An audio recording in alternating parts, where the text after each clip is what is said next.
Hello and welcome to Living Healthy and Happily Ever After, a webinar series with Dr. Susan Lawton and Rebecca Hintze. We welcome you to our first program in the series, Change Your Thoughts, Change Your Life, something Dr. Sue and I are very passionate about. Let me just give you a little information about Dr. Lawton and myself. Dr. Lawton is a clinical psychologist and biochemist, and she has had more than 40 years of experience working with essential oils. You'll find us talking a lot about essential oils as we go through our series. Dr. Lawton is also a registered nurse, so she's had plenty of time to work in practice. She's been instrumental in helping I don't know how many thousands of people. Sue, you've been absolutely a remarkable gift to the earth to be here to share your gifts and talents with so many. And myself, I'm Rebecca Hintze. I've worked in family issues for over 20 years now. I have written a book called Healing Your Family History, which has become a footprint for many therapy programs in working to heal destructive family patterns. That book is still in print, sold through Hay House, and available online at Amazon.com. Well, just a little bit about us. We came together to put together the pages of a book that we feel very passionate about, Living Healthy and Happily Ever After. Some don't believe in the dream, and we actually do, that you can live healthy and happy and have good relationships if you choose to do so, and this is the premise of our book. And as we start our mental health series, we're going to be talking first today about how you can change your thoughts and in return to actually change your life. So welcome, Dr. Sue. I know you're there with us from New Jersey. Hi there, from New Jersey, it's Dr. Sue. And I can't tell you how fun this has been to put the book together and to work together. We do seminars together for people live, and what happens with the principles of the book and the oils is amazing. We have people across the country who are now using the book as an 8-week series where they're having people get together to learn how to use the blends and learn how to do affirmations. So we're just going to give you chapter 1 today, just a little preview. And as we get into chapter 1, I'm actually going to read to you a quote from a very well-known book many of you have come across probably already in your lifetime. If not, you should pick it up. It's called As a Man Thinketh by James Allen. He has a very remarkable statement in here where he says, man is made or unmade by himself. In the armory of thought, he forges the weapons by which he destroys himself. Think about that for just a second, that we actually have the power to destroy ourselves within the mind. So just think on that for just a second, because we actually want to talk about how we're going to destroy ourselves, but rather how we are going to heal ourselves with our mind. And that is why we're bringing up the topic today, changing your thoughts, changing your life. You'll see at the bottom of your screen right now a little reference to wild orange and frankincense. And you'll watch us as we go through talk about essential oils and how they are instrumental in helping us to change our thoughts and change our life. But that doesn't take away our individual responsibility to seek out and change the way we look at things. So, Sue, let's talk for a second about wild orange and frankincense and why those two oils and how they might actually be useful. And actually, probably if you're at home and you have wild orange and frankincense, now might be a good time to pull it out and use it, because they're powerful at helping us change our thoughts and change our life. How? Well, number one, the wild orange and the frankincense combination, when you put it on your wrists, rub it together and then inhale it, or you put it in the palms of your hands, rub your hands together, make them warm and inhale it, and then kind of just dust off your head. We instruct people to think in terms of coming into the total present moment, because if you're concerned about yesterday or you're worried about the dentist appointment later today, you're missing something that your heart might be telling you. And frankincense and wild orange are both excellent for your heart, your innermost person. It allows the flow to your brain, which is really your baby part, and your brain can then respond with a new consciousness, with a sense of trusting your heart.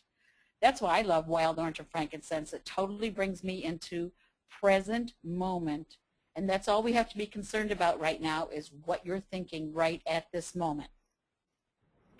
Well, and as I'm reading through further into James Allen's book, he says, we also fashion the tools with which we can build ourselves heavenly mansions of joy and peace. And frankincense and wild orange are supportive of that process. Well, let's dig into our material today and take a look at all of the different ways that we can change our life. First of all, we decide what the book of our life is going to be. We have power of choice and agency. It's an innate gift that's been given to us to be able to choose the way we respond in life. Dr. Stephen Covey wrote the foreword to Healing Your Family History, the book that I mentioned earlier that I wrote and published in 2006. And he tells a story in the front end of the book in the forward section where he was on sabbatical in Hawaii, and he was in a very reflective state, and he went through the stacks of books in the library and actually pulled a book off the shelf, and he turned right to a page, and he eyed 3 sentences. I don't know if any of you have ever had that kind of experience before where you just, the thing that you need to read is right in front of you, and he had that moment when he opened up the book, and his eyes went right to these 3 sentences, and they said, between stimulus and response, there's a space. In that space lies our freedom and our power to choose our response. And in our response lies our growth and our freedom. Well, he took time to reflect on those sentences again and again, and he said he could hardly think of anything else for a period of time. He said he went back and forth over that and thought of our genetic makeup, how we have a tendency to think certain ways based off of our family experience. Many often believe that we're sort of stuck in our genetic makeup. We can't get out of things, and he thought of that, and he thought of the freedom that actually comes from those sentences. Again, it says, between stimulus and response, there's a space. In that space lies our freedom and our power to choose our response. And in our response lies our growth and our freedom. Now, I think of it, my dog, Jack, he's a chocolate lab. He's a great dog. We've had him for a long time. We think he's the best dog on earth. I know many of you may think that about your pets. But our family loves Jack. He's a very obedient, good dog. But he doesn't have the, he does, if I let him out to go to the bathroom, he thinks he's going to get a treat if he comes right back in. I give him the treat. His response and the stimulus before him are consistent. He doesn't have the agency to necessarily choose his response. But man is different. You and I are different. All of us are different. We can choose our response. We may be programmed to behave in a certain way because of our family experience or what we've been through, but that doesn't mean we have to. Our freedom lies in the space of choice. And we can decide what we're going to do with our lives. We can be the writer of our lives. And we don't have to be depressed. We don't have to be poor. We don't have to fall into the traps of our ancestors. And we don't even have to fall into the traps of the life that we're living. Many of us are not happy with our lives in present time. I talk to a lot of those people. Sue, how about you? Do you talk with a lot of people who feel like they're unhappy in the present moment? Yes.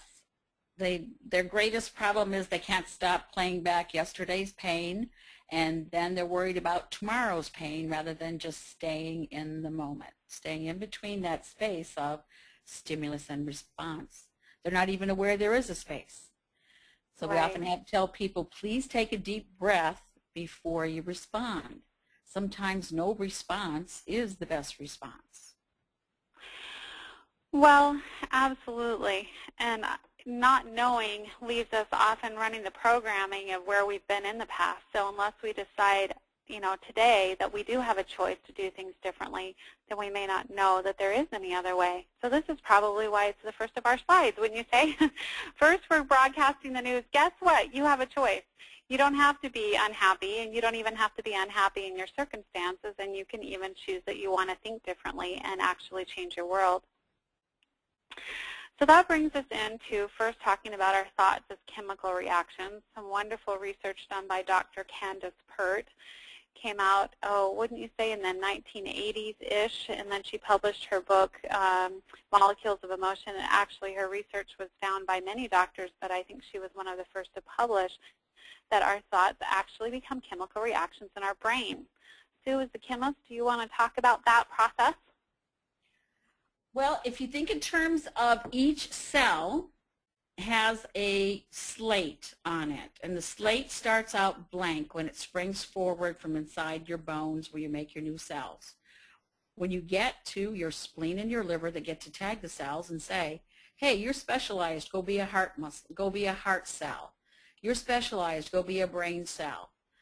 what's imprinted on there is the area that it needs to go work and operate, and that's done with the TH, and the IN can be done when it gets to the site, and then it duplicates whatever cell it replaced. So if you have a cell in your brain that has a picture of a flat tire, and you're worried about a flat tire, then you're broadcasting flat tire. The potassium has the ability to change that. And you can say, I'm expecting an open door and safe trip when I get into my car. And when you say, I'm expecting an open door and a safe trip, and you mean it, all thoughts of a flat tire disappear. When you are worried about something, or you're anticipating, gee, I had this happen before and it wasn't a good turnout, your chemicals within your body will race around to create the same response. Unless you take a deep breath and you choose to think optimistically, or you make a plan for a different day. So sometimes that's easier said than done, because sometimes we have our chemistry out of whack, and maybe our neurotransmitters are unbalanced, and we just wake up feeling very depressed. And sometimes I know I've heard people say, especially when you're suffering from clinical depression and you do have your neurochemistry all out of balance, to have somebody walk up to you and say, well, just think positively, can be one of the most irritating things that can be said. So what's your response to that, Dr. Lawton? Because I know that you've probably run into that too, and there is an answer, isn't there? Well, for each person it's a different answer, and if someone is really clinically depressed and they're working with a qualified physician, they're hopefully taught coping skills so they can manage their feelings and their thoughts.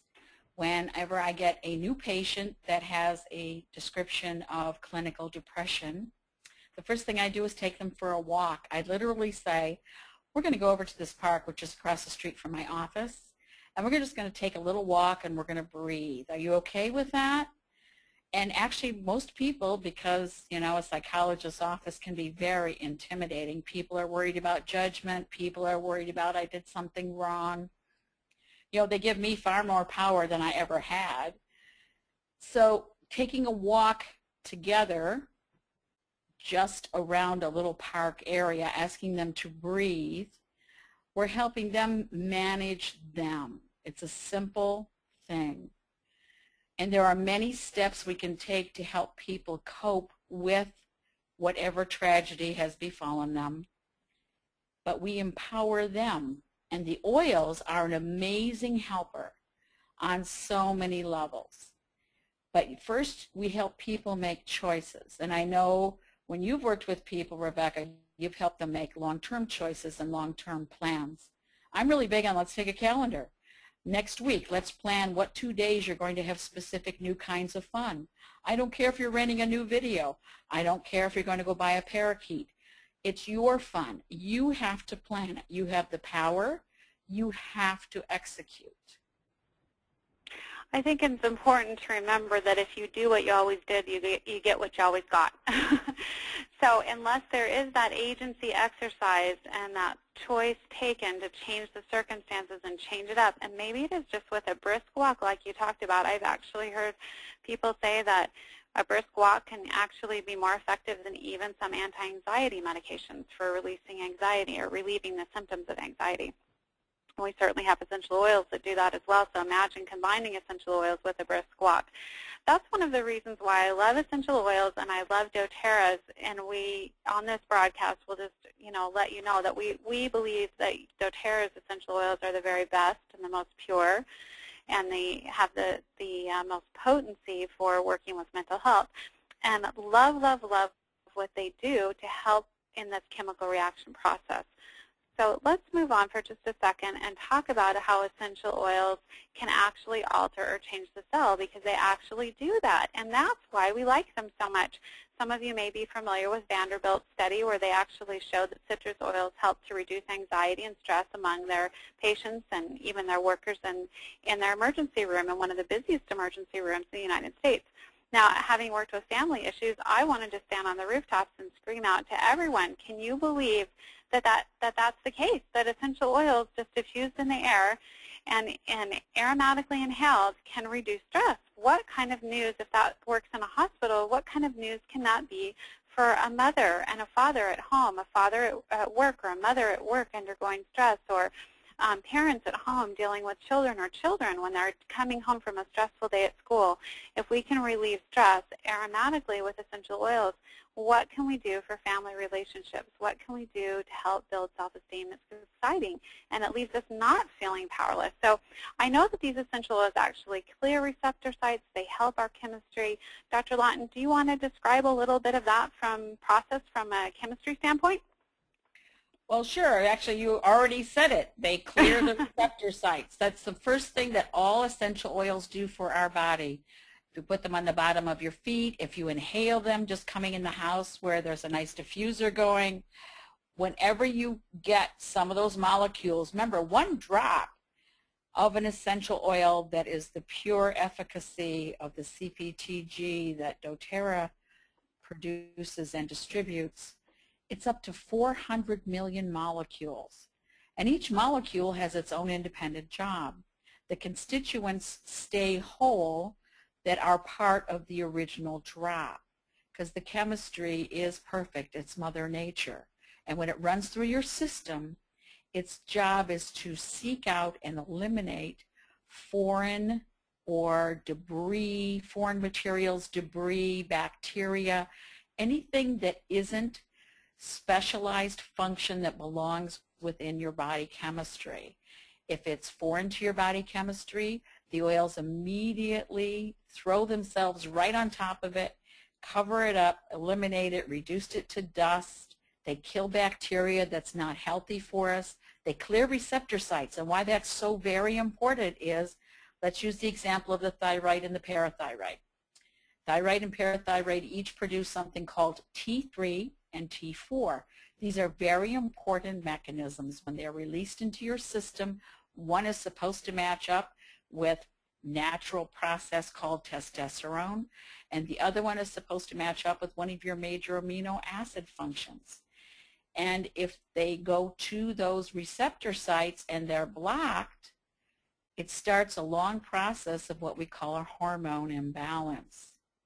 So when people complain, I have a thyroid issue, maybe it's not necessarily a thyroid issue, because you could very well be making everything you need in your organs, but your cell receptor sites could be blocked.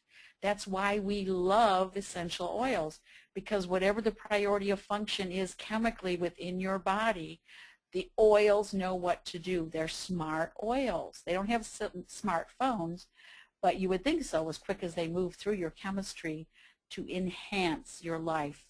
And the simplest way to explain it is, if your cell receptor sites are blocked, you're only getting 30% of the oxygen you need.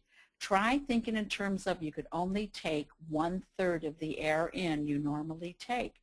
What do you think is going to happen to those cells?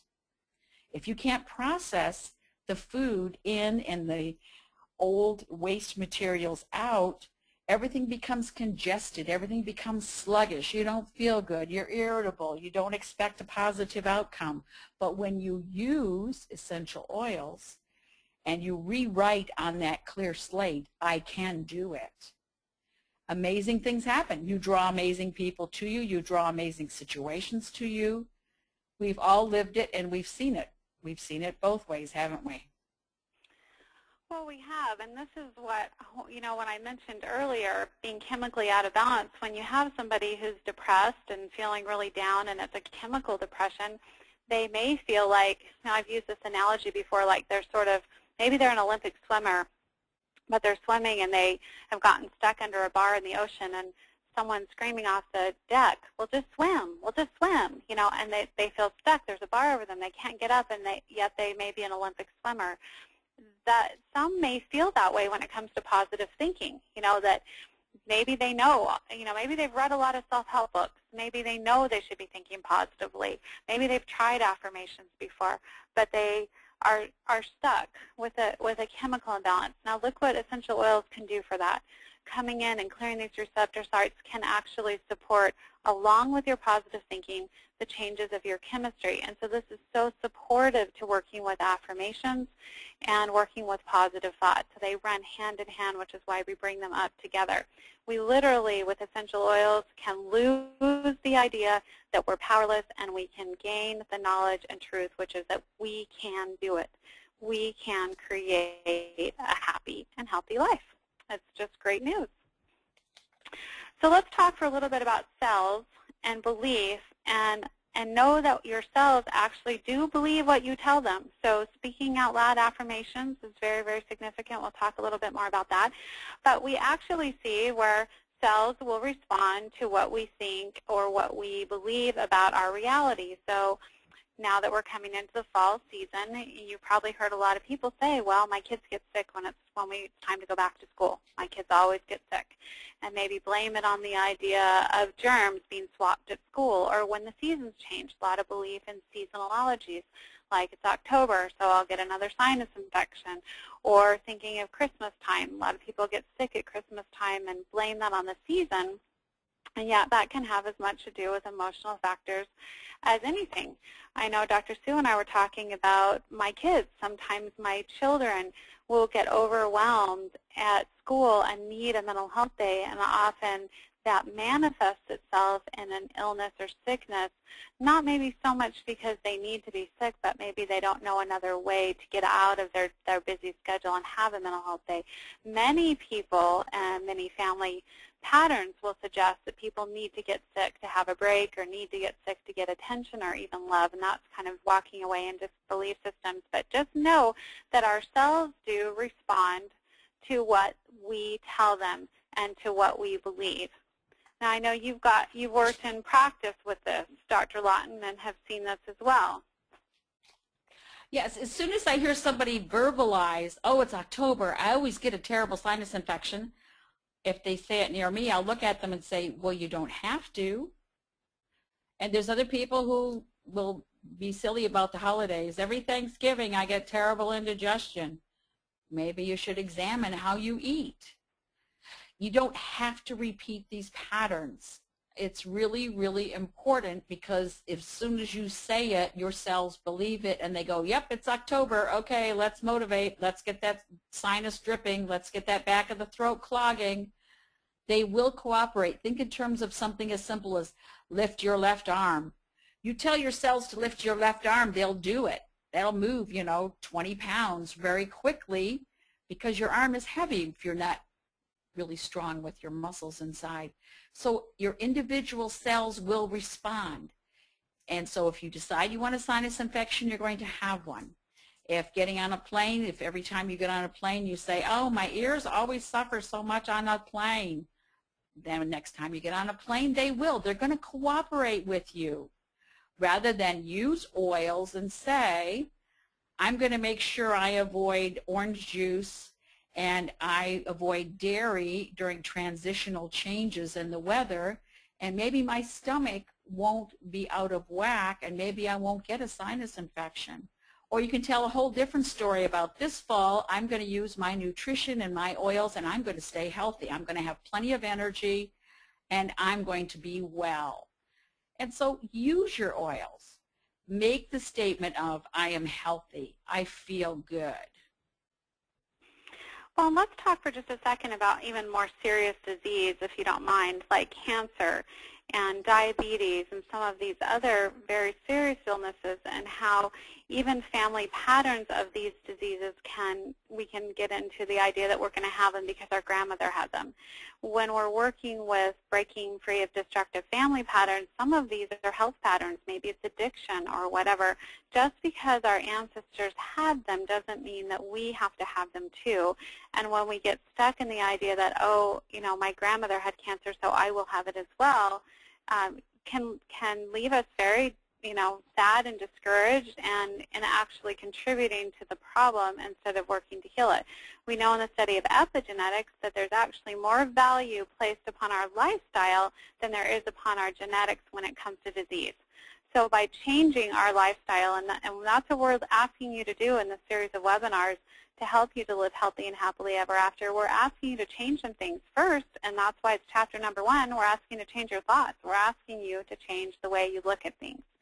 And then as we go on the series, you'll see that we'll ask you to do some other things, including exercise and dietary changes and things like that that are also necessary to living a healthy and happy life.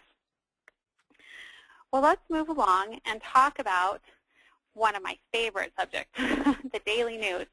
And I'll tell you why it's one of my favorites. I actually did my undergraduate degree in broadcast news, and I worked in television news for a while back in the 1980s. Loved it. It was a great field for me. I wasn't married at the time, and it was a wonderful wonderful experience that I had. And one of the things, let me just give you a little bit of a history of what, or some knowledge of what goes on in a newsroom. You know, everybody's busy in a newsroom looking to see what's going on in the world so that they can be the first to tell the story of what's happening. And there's a lot of watching of other stations of CNN and watching the Associated Press, and nowadays, they didn't back in my day, but they do now watch the internet very, very closely and see what's being tweeted and, you know, what's going on in the airwaves, and then people are grabbing their stories and creating their news and writing their articles, and every news station wants to be the very first to tell the news and get on the air first and tell the stories of what's going on so that people want to watch their news station first. And then that actually goes into even more, you know, it tells if you're the more watched television news station, then you sell more advertising dollars, and that's sort of the industry of television news. Well, one of the things I loved about television news that really worked for me is I could go into the newsroom and every day was a new day. Every day was different. I would go in, there would be a story, we would report on it. At the end of the day, after we would get off the air, we would take our scripts from our teleprompter scripts and we would just dump them right in the trash. We didn't even keep them. Because the very next morning when we arrived, the newscast for the morning would be an entirely different newscast with entirely new information. And sometimes we would talk about the same things, you know, for days on end. Like right now, you might notice that the election coverage is definitely going to be the highlight of our newscast. But that can change drastically. Like, for instance, if we were to have a terrorist attack hit somewhere, then that one might overtake the election, and we might start talking about that story for a while, and the election could even drop back off. And so the news is very volatile. Some days you wake up and there's something totally new going on.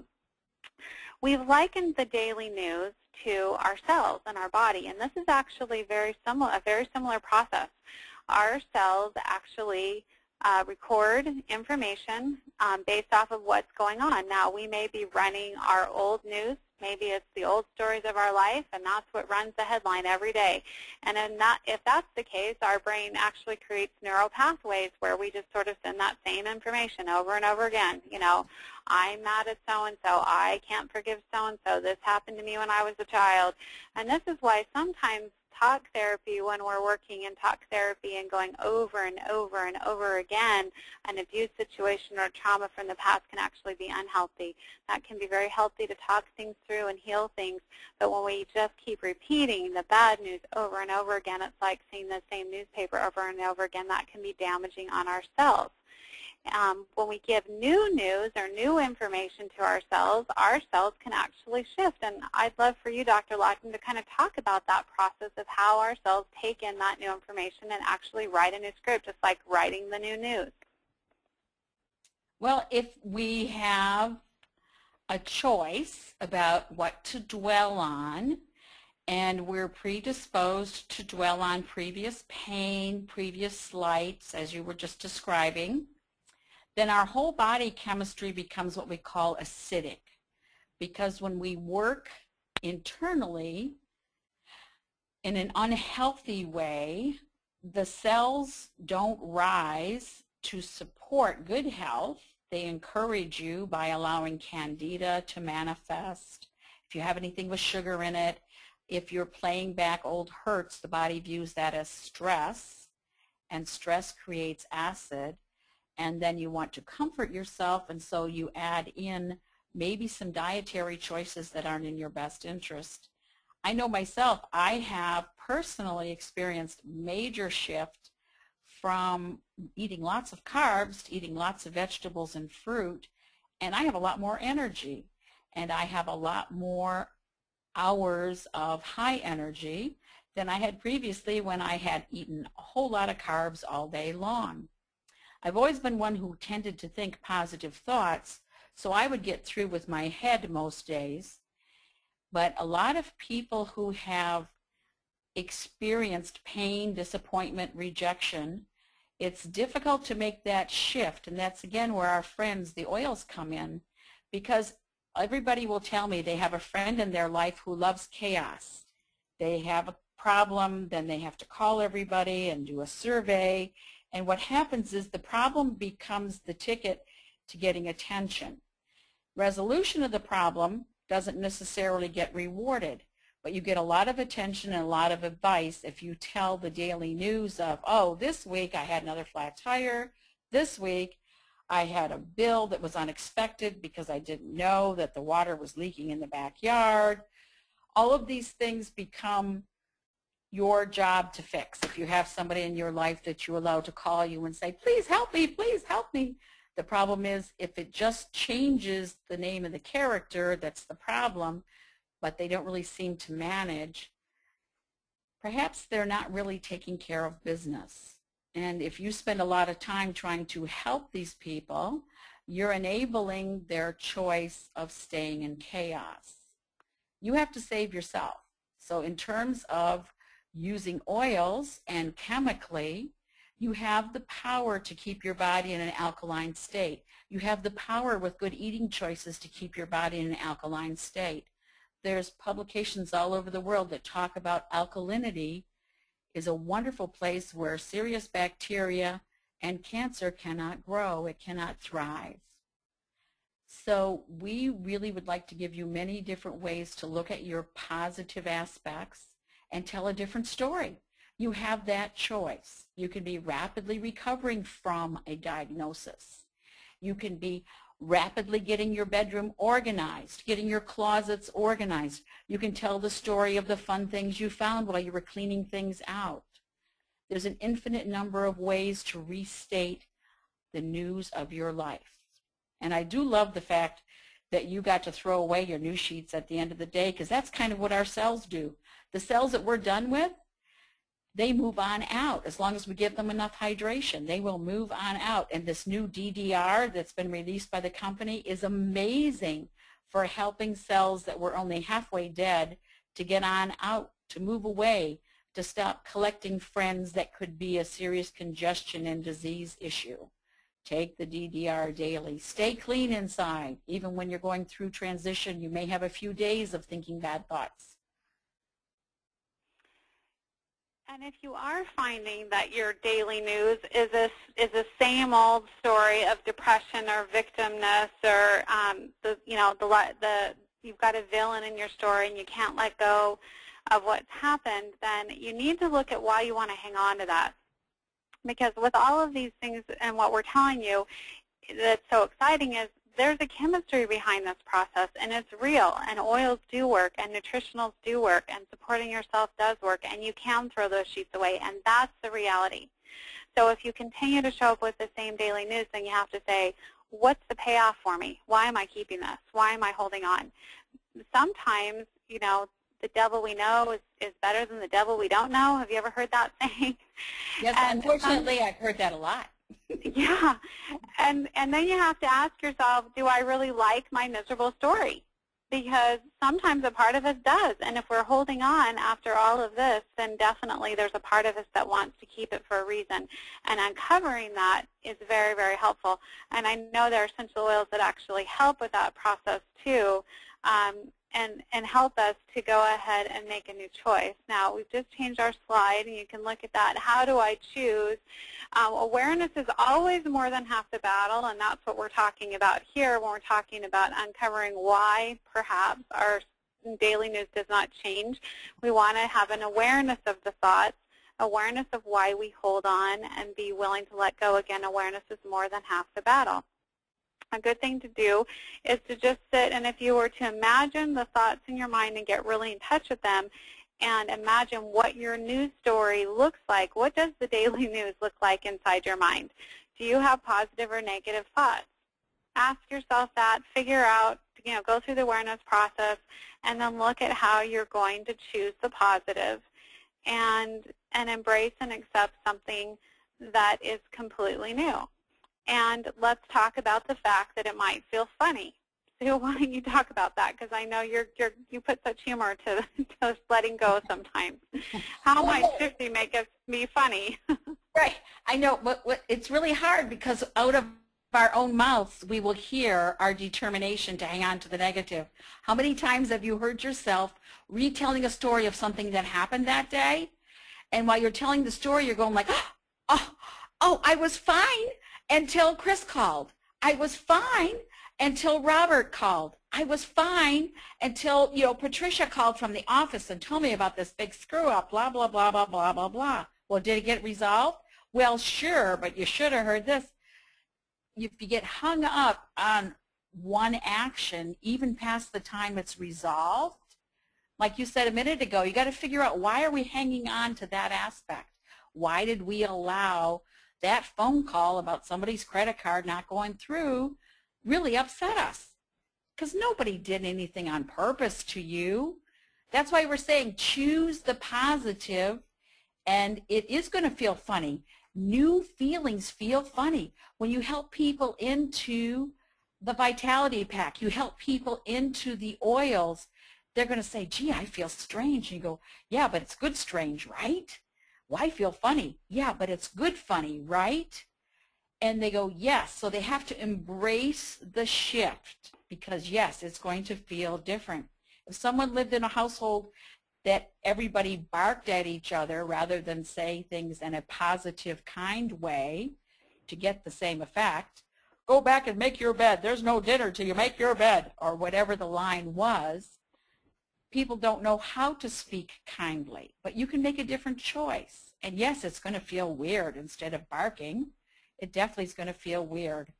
For accepting and embracing new, because you don't know what's going to happen, think of it as an adventure. If you're making a conscious effort to be positive, it's an adventure. It's going to feel new. It's going to feel different. Say something outlandish. When somebody says something that you hear is critical, change the subject. Make it something so surprising like, did you know that if I put 2 drops of peppermint in the brownie recipe, it's really very minty? It takes 2 to fight. If somebody doesn't, respond or oppose, there's no fight. Well, and you can always leave, right? You can always get yourself out of a negative circumstance by, 1, not putting yourself there in the first place, and 2, just making a choice with who you hang around with. We talked about this on the phone earlier this morning. One of the things I feel passionate about is teaching people that not only do they need to change their thoughts, but they need to change who they hang around with. Absolutely.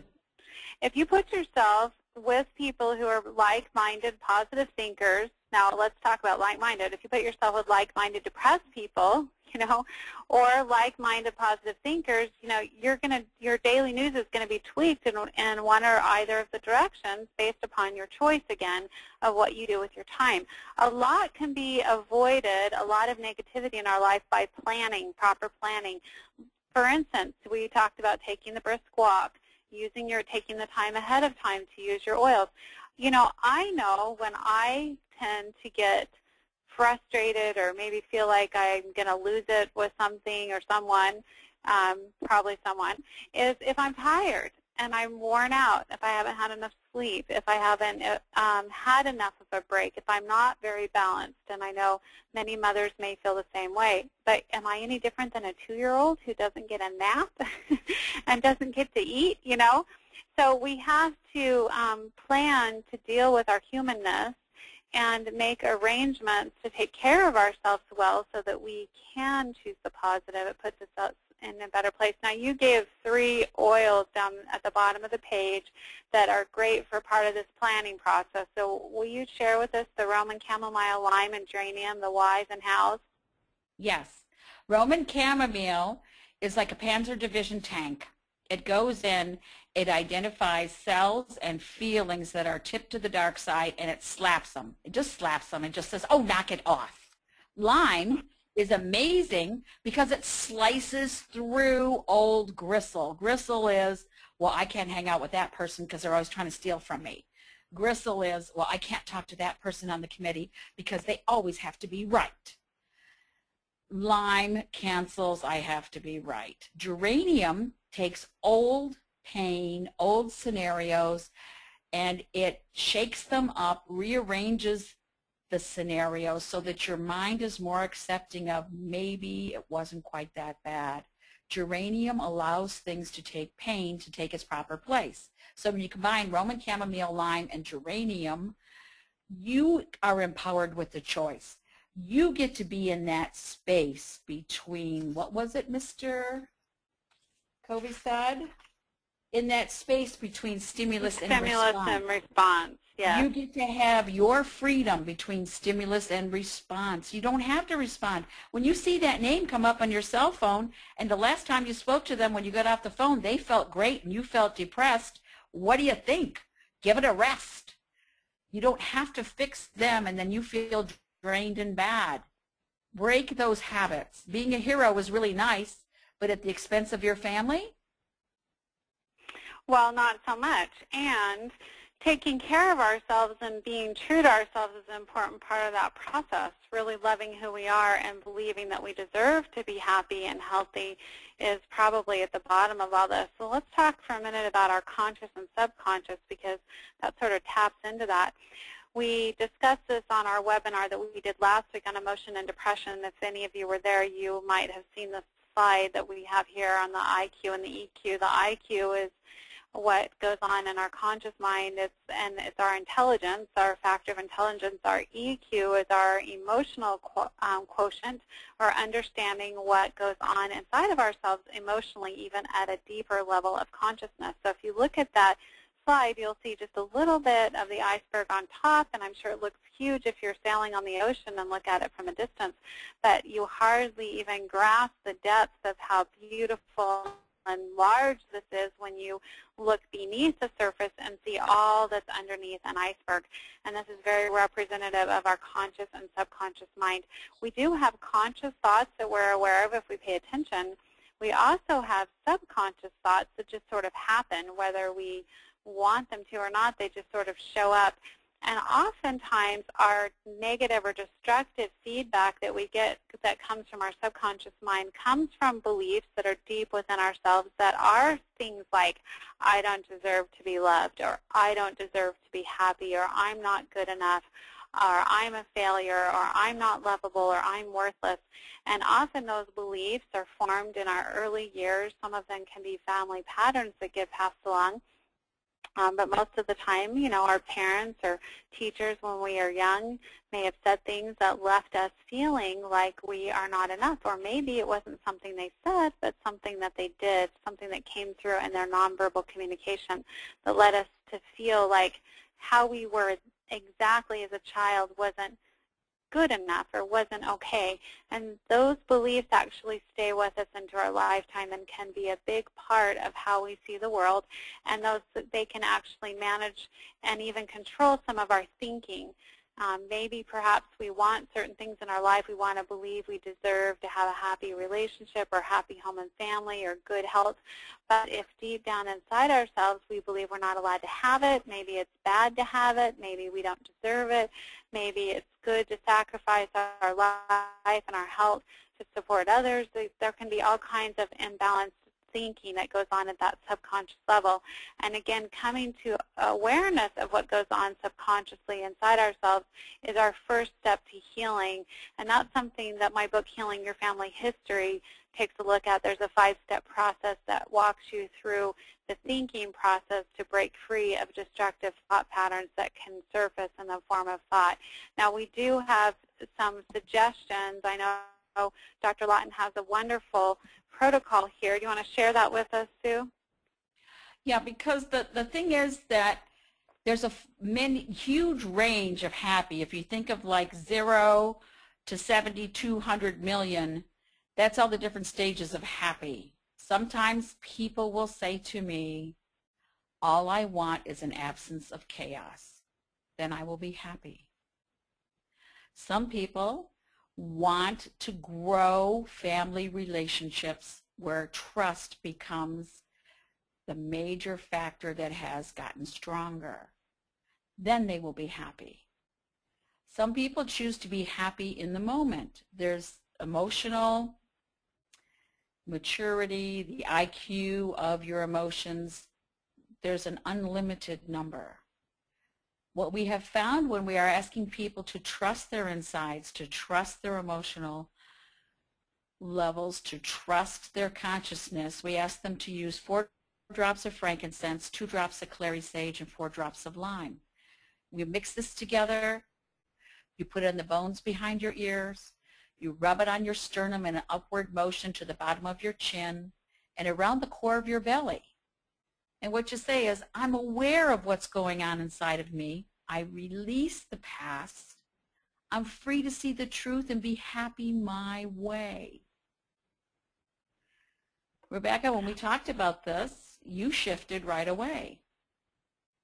I loved it. It was a deep breath I had just even looking at this picture and being able to say out loud, I'm aware of what's going on inside of me. I release the past. I'm free to see the truth and to be happy my way.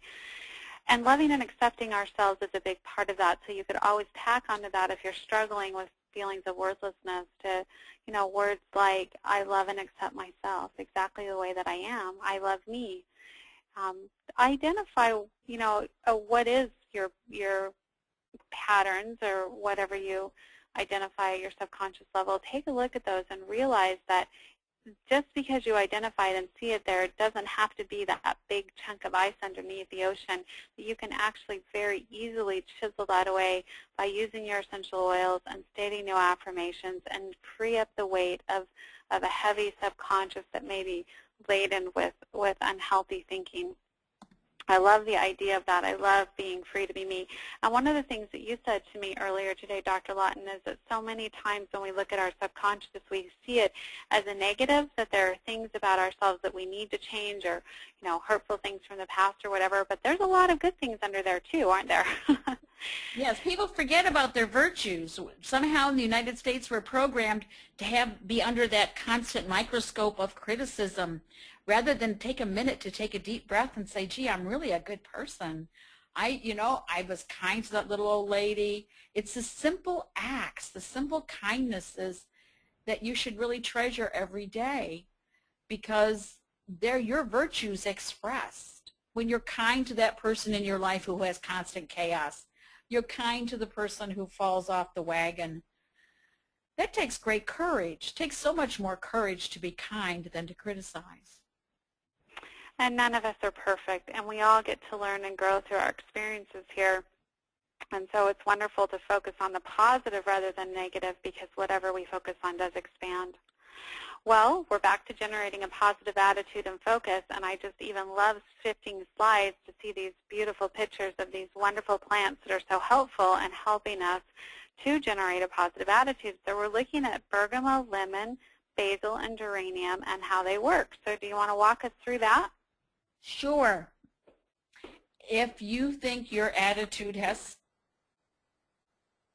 you have to go teach a class again to that group that had a lot of secret negative people in it.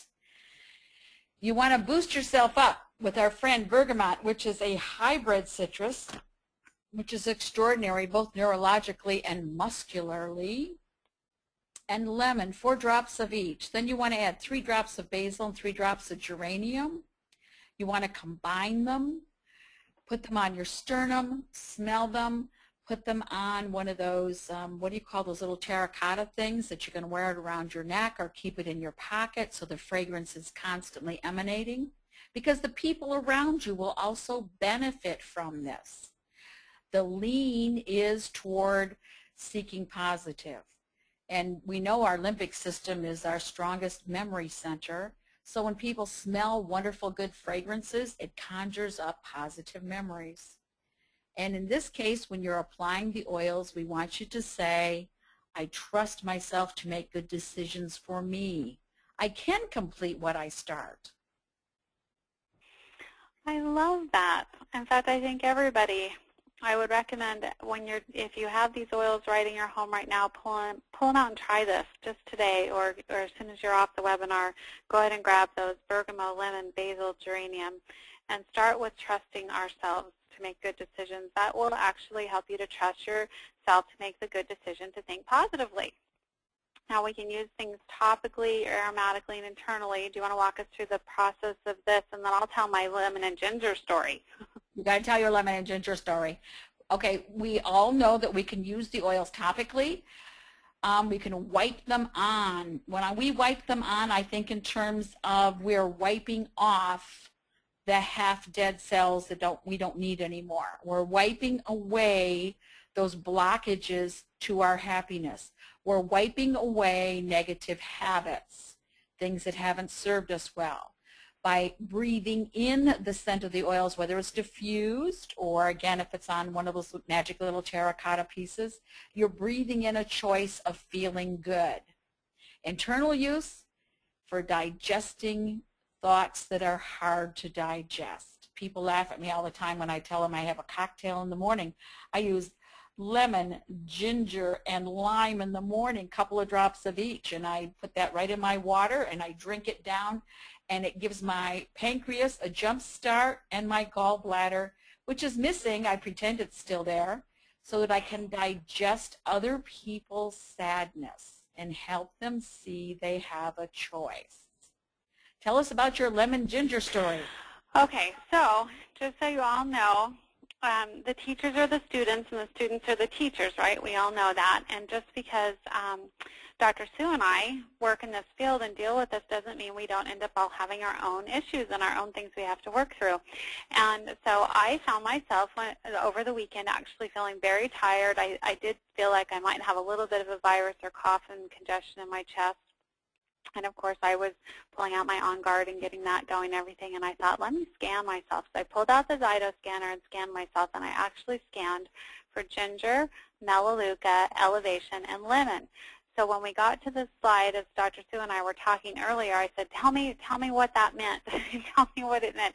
Now, of course, for me, I had my own interpretation of it, but I always loved to hear the doctors and hear what she had to say about that, and to look at what I was working on in my life. Now, I went right for the physical, thinking I might be catching a cold, and I could see the use of melaleuca and why that was there, and perhaps the ginger to maybe break up mucus, and lemon to cleanse things out and so forth, and elevation maybe just to lift my spirits in the moment. But Dr. Sue gave me some information I had not heard, so why don't you share with me your interpretation of my scan? Well, my interpretation when you mentioned it was that what was happening with you was you were examining a belief that although it had served you on some levels very well, it felt like it had limited you in your healing ability. It had limited you in your ability to connect with your higher virtues and your higher aspects. And that you were using the melaleuca and the ginger to clear away the blockages so that you could understand the value of that belief, but help it mesh with your spiritual maturity.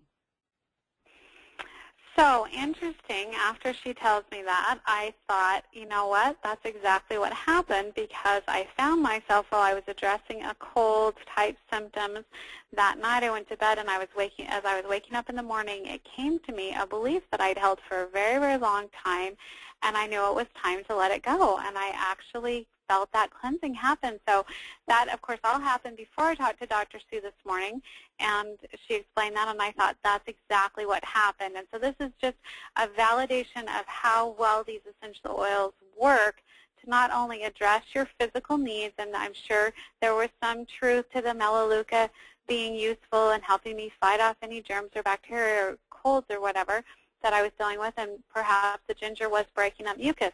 But at the same time, this emotional process was going on in my body without even my realization of it. So this shows you that you can use this, that you can, without working in the field, being an expert, or even knowing, because I didn't have to have Dr. Sue explain that to me today, to have already had the benefit of having a belief come forward from the past and break itself up through the use of ginger and lemon, melaleuca, and elevation, that process that I needed. And you can intuitively listen to yourself too, even if you don't have a Zyto scanner. That's not always just the answer, but your own ability to be intuitive, to go to the resources, the books that are available to you. I love our book, Dr. Sue. I have been using it myself, going through the pages and looking at the blends that are available there, and much of what we're talking about today is right there for you in Living Healthy and Happily Ever After. Yes, well, let's move on. I've been making up the blends for this coming Friday night for our adventure out on Long Island. And it's very exciting. Wait to see what's going to happen. So fun. If you were in Salt Lake City with us, you will know what we're talking about when we were talking about blends. The energy is just fabulous when you blend these essential oils together, and what they can do is outstanding. Well, and I'm sure they'll help with affirmations. Our affirmations, just if you're not familiar with affirmations are positive statements that you can say to reset yourself. And when you say them out loud and your body actually hears your statements, particularly I statements, I am statements, you actually, your cells hear that information and listen. Now you may, make a statement like, I am successful. Let's pick something as an example. I am successful with money, or I'm good with money. Maybe you have a history of not being good with money, but you make the statement, I am successful financially. Money flows easily and effortlessly to me. If that's not happening in your life, you may actually hear your cells speak back to you something like, oh, that's not true. Why is she saying that? Your body, you can actually say to those cells, thank you so much for listening. However, this is the new information that we're giving you. I am successful with money. Money flows easily and effortlessly to me. My relationships work out for me. I am good enough. And you can make these statements out loud over and over again till your cells begin to understand that you are in charge of your body, you are in charge of your body-mind, and you're giving new information to these cells so that you can actually change the programming that exists in your body. I know affirmations work. I love them. They are like planting a new seed of thought in the ground and watching them to grow. Now, if you go and you plant that seed and make that affirmation and you say, I'm good enough and I love and accept myself and I'm worthy, and then you follow that up with a lot of negative self-talk, you're not feeding that seed. So we're not only asking you to plant the seeds of new thought, but we're asking you to feed the seeds of new thought with your essential oils and with staying positive throughout the day. I know, Dr. Sue, you love affirmations and you've used them for years and years. Do you want to share some of your experiences in therapy with them? I can just tell you that if a person makes a commitment to themselves, they constantly restate it. They use a little wild orange. They use a few oils with it to make themselves happy, because that's the ultimate reason we ask you to do affirmations. You're going to find that space between stimulus and response, which is so freeing. It is. And I want each of you to ask yourself this question right now. What would happen if I had loving thoughts toward myself and others most of the time? How might my world change? Now, sometimes we notice the thoughts that we have about ourselves, but maybe are we noticing the thoughts that we have about others when we're judgmental and hard on our husbands and our kids, and we may, even our coworkers at work, those thoughts actually can transmit to them in the form of energy and actually contribute to negative behavior. So we want to be looking at how we can actually manage our world by changing our thoughts and affecting others in that positive way. So ask yourself, how would your world change if you were to have loving thoughts towards yourself and others? And use this affirmation, I am the only voice in my head. I choose how I react to life, and change that voice. Now, there are oils for that. Dr. Sue, you want to share those? Sandalwood, grapefruit, basil, 3 drops of each in your palm of your hands. Rub them together. Please put it in the back of your neck. Please put it on your sternum. The sandalwood holds the center vibration, which is the true essence of you within your heart. Grapefruit is the sharp raft that carries the basil, which is the message of new and the message of can do, because the grapefruit breaks up the obstacles, the collected mucus, the silly cells that need to move on, and basil renews and refreshes, especially if you make a clear statement of intent. Love, love, love that tool. Last, we want to just talk about trusting yourself and using this affirmation that you do trust yourself. And let's say it out loud together. I trust that I can hear my innermost thoughts clearly. I own my thoughts. I think positively. I'd love for everyone who's watching the webinar right now to make that statement out loud. We'll say it again. I trust that I can hear my innermost thoughts clearly. I own my thoughts, and I think positively. Start moving yourself and trusting yourself to being confident that you can do this, that you can think positively. You know, the hardest part of any journey is taking that first step. I don't know about you, but when it comes to certain things in my life, I know that when I do them, they work, and then my habits lead me away from them. And when I take that first step, which is, again, always sometimes the hardest, and get back on track with my good habits, I can watch my world change. So let today be the day you start into a new habit of positive thinking, getting yourself back on a journey that will take you where you want to be. Lastly, we just want to give you a cover picture here of the book, if you don't have it, Living Healthy and Happily Ever After by Dr. Sue and myself. We encourage you to find a copy of that and pick it up and use it as a resource guide. There's lots of wonderful protocols and information. We've just barely scratched the surface today in Chapter 1 of how you can use this book to help you live healthy and happily ever after.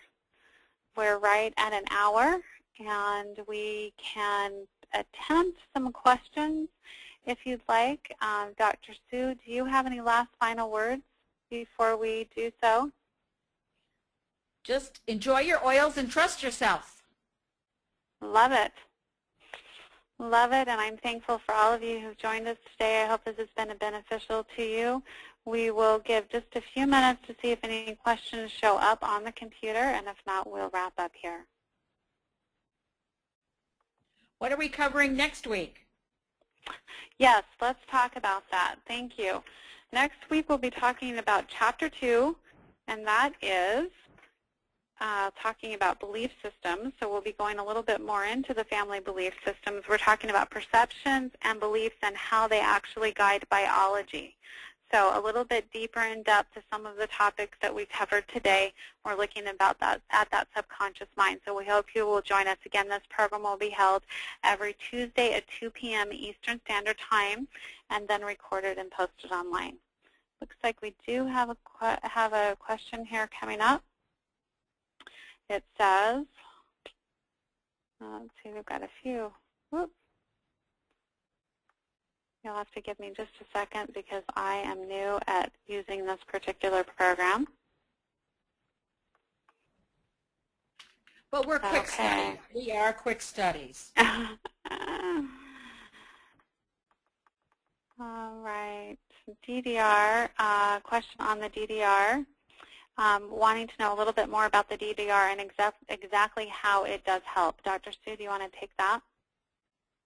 The DDR is a very potent capsule. It also comes in an oil-based format. It's a new product from doTERRA, and basically the Reader's Digest condensed version is it works throughout your system to move out the lazy cells. And so when you move out the lazy cells, new healthy cells spring forward. We like new healthy cells, freshly oxygenated, freshly tagged, to come and do their job with an expectation of perfection, an expectation of success. The DDR is anti-carcinogenic. That means it has properties, when you use it consistently and drink water, will eliminate precancerous cells. It will eliminate gatherings of viruses like some types of rheumatoid arthritis. We're not supposed to say these things out loud, so you didn't hear it from us. But if you go to your back office, it has a complete scientific presentation, and I just gave you the condensed version. I take two times the day because I have to keep my body healthy to be around till I'm 132 when that hover bus takes me out when I'm standing in the middle of the street and forget where I am. Love it. Okay, we have another question that says, how do we determine why we don't want to let go of certain beliefs or thoughts or feelings? And I'll take that for just a second, and then if you want to add on to that, Sue. Usually we hold on to things because we think a part of our subconscious thinks it works for us. And so that's the first thing that I would ask you to do. If you're holding on to something and you feel like you can't let go, you've got to say, how is this working for me and why? A lot of times our subconscious will actually think a certain thought or pattern gets us love or helps us to feel good about ourselves. So let's say we just can't get well. Let's say we're always sick and we can't get well. We may want to look at why we believe that being sick gets us love or helps us to feel good about ourselves. Often those are the two bottom line issues for our subconscious, is we think something gets us love or we think it gets us some sense of self-worth or self-being. And so we hold on. When we know we want to be loved more than we want anything else in the world, we know that we need to be loved. And we feel that at a very deep level. Consciously, we may know that we don't need to be loved by dirty, rotten scoundrels. We don't need them in our life, and we may get that consciously. But deep down, subconsciously, we may feel we can't survive without that love. We need to remember, though, the villains in our life who hurt us or abuse us usually don't have the ability to love and accept themselves, nor do they love and accept us very well. So we need to be able to let go of any illusions that holding on to things that don't work for us actually get us either love or self-acceptance. I don't know if you have any addition to add to that, Dr. Sue. Just to change the words, but to say the exact same thing. Whatever patterns we repeat that do not serve us well are familiar. And the familiar, what you quoted earlier, the familiar devil we know is preferable to change. And that's why I'm always talking about courage, and that's why I love Roman chamomile. Roman chamomile can give you the courage to face your gifts and talents. It can give you the courage to do it. You can say over and over again, I can do this, I can finish this, I can have this, I want this, and you can be proud to say it. That's fantastic. We have a question here for you, I think, Dr. Sue, and that is, do you have any oils or protocols for procrastination? The motivation protocol. Yes. Our friend, we have black pepper. You want to mix black pepper with lime, frankincense, and wild orange. And you want to make that up, and you want to apply it to the backs of your knees, because when we're procrastinating, what are we doing? We're standing still. We're putting it off until we have to do it. So if you put it in the backs of your knees, it gets you moving forward. It also does funny things to your digestive system, so you have to pay attention instead of just, perform from habit. That's why I love that motivation group. Love that. And a good question here, would we be using all these cocktails possibly daily or throughout the same day? The person asking the question says, I feel like all of the scenarios you mentioned apply to me. Where should I start, or just do it all? Well, Rebecca, you and I have talked about this because a lot of people ask that. They write to us, and our response is pick one thing to work on consistently and honor that same thing day in and day out. Because if you recognize you have the power to be happy in changing one thing, everything else will catch up. Exactly, and that applies to just a lot of habit changing as well. We talked about that last week too, Dr. Sue, just not taking on too much. You're not going to wake up one morning and exercise and give up white sugar and white flour and use your oils, all day long. And, too many habit changes set us up for failure. So we just want to pick one thing and get going on that. Just scanning through, we'll maybe do one more. How do we determine why we don't want to let go of certain things, thoughts, or feelings? We kind of covered that. It also depends on who you hang out with. Like if your mother likes to complain about your brother, who's an alcoholic, God bless him, constantly, and she's making you feel uncomfortable with your secret relationship with your brother, then maybe you shouldn't talk with your mother anymore about your brother. You have to change something.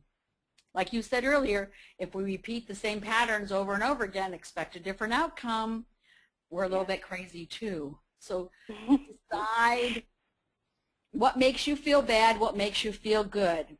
I know this sounds simple, but it's not. I choose to do only what makes me feel good. If something makes me feel bad, I've got to examine, do I want to do this again? So here's a good question. If you're on a limited budget, which essential oils should you buy to get started? What would you say on that? I don't know. What would you say? Well, I think it's individual. I don't know that we could say. I would say citrus oils in general are very inexpensive, and I would start with having at least one of them. I love the wild orange, love using that on a daily basis. The lime is also very inexpensive and fabulous to work with. I don't know how I could live without my buddy frankincense, but frankincense is not one for a low budget. What would you say, Dr. Sue? What were your choices?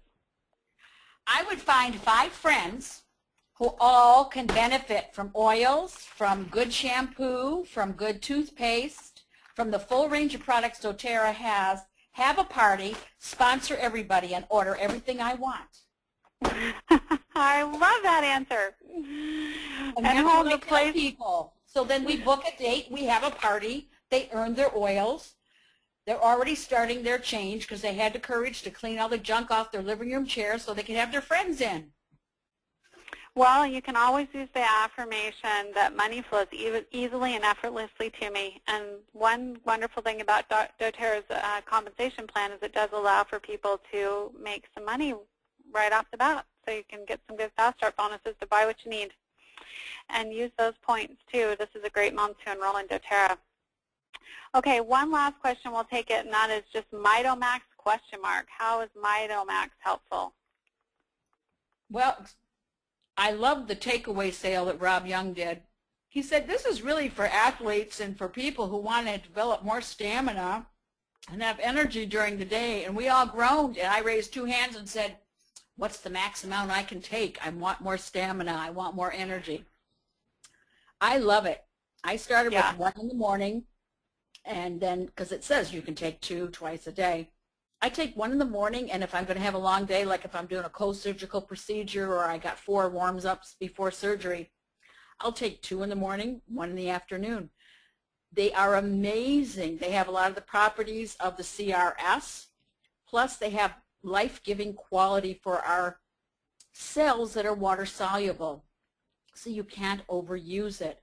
But as you use it day after day, and I've got some of the doctors using them now, their low back pain is disappearing, and that's the only change they've made. They've added this to the Vitality Pack. It not only gives you energy, it sustains life, which means when you're making new cells, you're making better cells today than you did a week ago. Well, and anytime you have more energy, you're going to be more apt to think more positive thoughts. So it's it's going to have its domino effect. Well, I said no more questions, and then there's one on here I'm passionate about, so I have to answer it. Well, and that is, how do you do all this with teens? How do you help them to reprogram their thoughts? I have a house full of teenagers, and I will just quickly answer that and say it starts with yourself. Anytime you want to change the world around you, start with you. When a mother or a parent changes their focus in the home, then it naturally teaches through nonverbal communication. It helps your family members and your children to learn new ways to do things. So always start with yourself. Well, thank you so much again for joining us for our webinar. Change Your Thoughts, Change Your Life. We hope you have wonderful thoughts this week. We look forward to seeing you next week on our program, Tuesdays at 2 with Rebecca and Dr. Sue, to talk about beliefs and how beliefs control or manage biology. We'll see you soon. Thanks so much for joining us. Bye-bye. And thank you, guys. Keep opening those bottles.